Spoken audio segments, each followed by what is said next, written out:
Good morning, everyone. Good morning. Whew. How are you doing today? You know, you know how we believe over here. We don't grow alone. So as you're grabbing that cup of coffee, getting in the car, 7:30 in the morning, maybe you've already arrived. Share the broadcast. Invite a business bestie to join you this morning because this morning's topic I'm actually going live over on Instagram, so excuse me a little as I set up over there is a little different. So I'm gonna give you a moment to invite your friends, which is why I changed the topic to contracting in business, because that's what we're talking about this morning. I'm your host, Luciana Turner, your government contracting specialist. I have 20 plus years experience in the government contracting arena. I've worked for two of the top DoD government contractors, and I've been in business for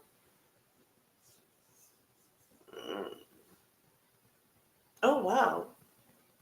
I started my company, well, this company, my consulting business, I started in 2016. My government contracting business, I started in 2014. I didn't really realize I'd been in business so long. Wow. It's amazing when you stop and count the time. But anyway, but I wanted to talk to you this morning about proposal writing. We're 1 month in we're about to end the first month of Q1 of the government fiscal year, and we're in the fourth quarter of the calendar year. And we're at that stage where we're deciding where we're needing consulting biz work or support, and we're outsourcing. Excuse me. I'm trying to wrap my head around this concept because I'm changing concepts. So walk with me a little bit. And what I find often is we're seeking consultancy, we're seeking coaching, but we're not asking the right questions. And I actually did a podcast episode on asking the right questions. And I think I'm going to deep dive a little with a revisit to that topic. But we're not asking the right questions. What we do is we approach a consultant we believe have their right skills, and we say, we want to do XYZ, and how can you help me? So they respond how they can help you. Well, what is your track record? And I'm not saying track record isn't important. Track record is often important. And then we want to know about their testimonial. And then we get into this thing where we talk about, in nonprofit world and whatever, we talk about what have they done for other clients.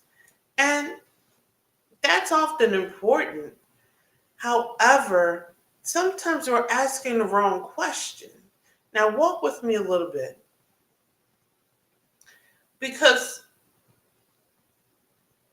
the question you ask gives greater clarity for the consultant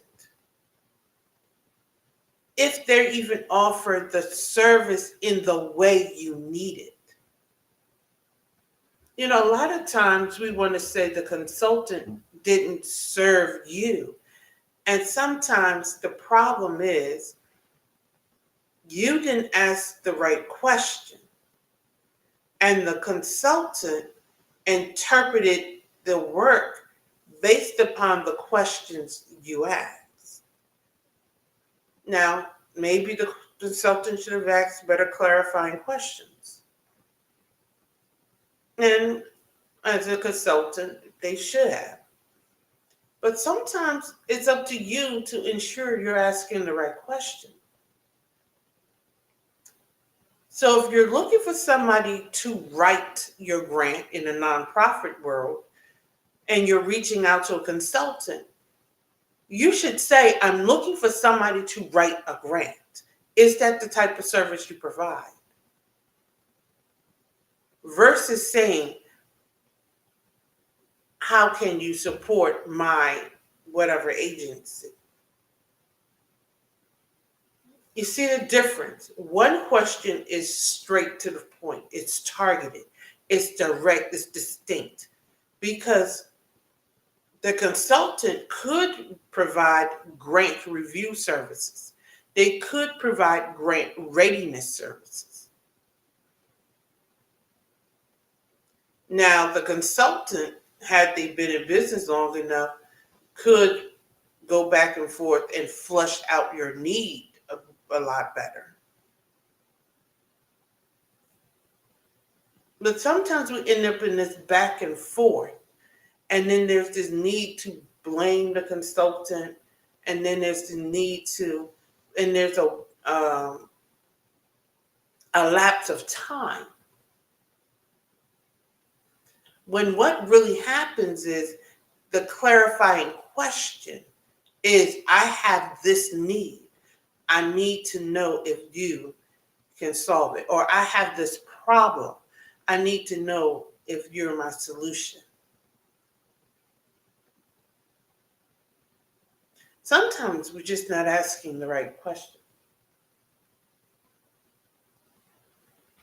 And I just wanted to start off with that moment. When you're seeking a consultant, ask the right questions. And then sometimes you just don't know what you need. Be honest about that as well. I'm looking to enter or engage in this industry, and I am not quite certain of what I'll need.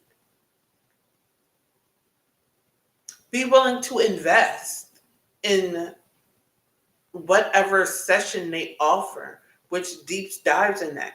Some consultants will do a deep dive for free and spend 30, 45 minutes on a call, a clarifying call for free. Some consultants charge for that. Be willing to make that initial investment. It's a way for you to learn, and it's a way for you to learn if that consultant is for you.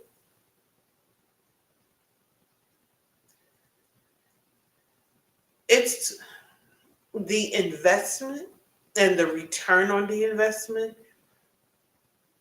is priceless. A $200, $250 investment to determine what you don't want is just as valuable as it is to determine what you do want. I'm going to say that again. A $250 investment to learn what you don't want is just as valuable as an investment in learning what you do want.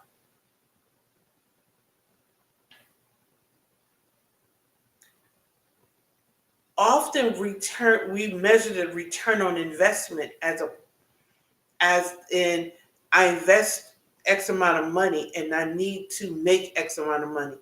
And a lot of times the return on investment is wisdom that we can apply. Learning that this is the road you're not supposed to take is wisdom. And it's a significant return on investment. It keeps you from stumbling down a road you didn't need to stumble down. And it also keeps you from wasting valuable time. And as we know in business, time is money. I would say that again. As we know in business, time is money. So if you learned nothing else, you learn not to invest time in an endeavor that will not bear fruit. If you learned nothing else. So every investment, whether it was in what you intended or not,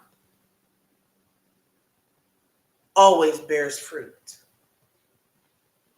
Now, whether or not you want to eat the fruit, that's another question. Now, for those of you who are joining the room, please say hello. Drop a message in the comment.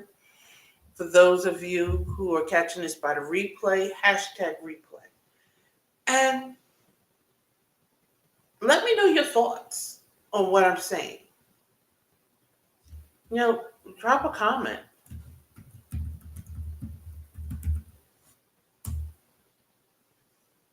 I love the engagement. I love the back and forth. Do you agree with my assessment? Let me know.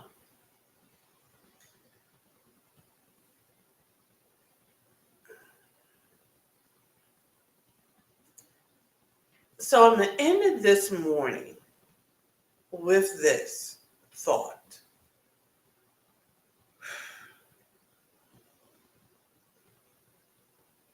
Building a successful, scalable business, you will have to hire consultants. You will have to hire coaches. You can't do it alone. Asking the right questions, asking clarifying questions, getting on those coaching, those clarifying calls. And you know, I understand not wanting to do it. I don't always want to do the discovery calls. I don't always want to fill out the forms. I understand. But it's part of the vetting process. It's part of your vetting process. It's a part of their vetting process. It's a part of doing business. And if you're not ready to do business on that level, then that says what level of business you're at, and it determines your income level. So I'm going to leave you with that this morning. And I'm going to invite you back tomorrow morning at 7:30 a.m. for another installment of, contracting and business. I'm Luciana Turner, your host. You can watch the replay at 7:30 p.m. Eastern Standard Time. And all iterations of this broadcast are located and housed on our YouTube channel, LT&A Consulting Group. Have an amazing, amazing day. And remember, a stressed mind cannot create. Take some time throughout the day for yourself. Take a walk, read a book, but take a moment to de-stress your mind. If you're working on a problem, the solution will come. If you're trying to come up with a new product or service, if you walk away from it, it'll come. And with that, I'll see you tomorrow morning. Have a good one.